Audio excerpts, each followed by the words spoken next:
This is JustTheWord, a lexical tool that allows us to look for words and find collocations, that is, pairings of words that go together. It is very easy to use. You simply have to type the word or words into the search box. This tool features three options: combinations, alternatives from thesaurus, alternatives from learner errors. Let's start with the third one. I find the third option very useful for students to check if they are using a correct verb preceding a noun or the right preposition right after a verb or an adjective. For instance, make homework. We can clearly see that this is a wrong combination. The correct verb would be to do homework, as the green line indicates. Let's have a look at another example, kinin, which is obviously wrong. The tool tells us that the preposition is on. The second feature, alternatives from thesaurus, will show us how two words in a given chunk would most likely be preceded or followed by other word or words.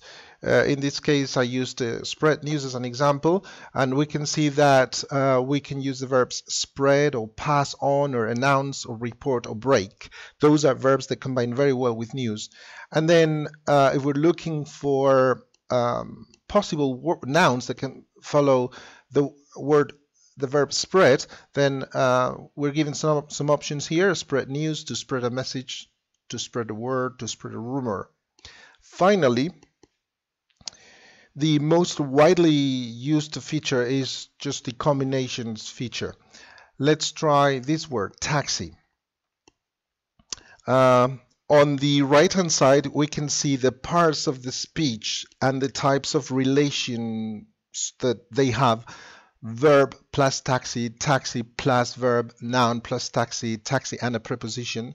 So by clicking on the parts of a speech, then the site will take me to those combinations, or I can always scroll up and down: taxi fare, taxi firm, taxi rank, taxi service. Let's try the word gift this time. To accept a gift, to bring a gift, to receive a gift, very common combination. Also, by clicking on one of the entries, then we can see how the site displays examples from the British National Corpus, and you will see the keywords, the target words in red.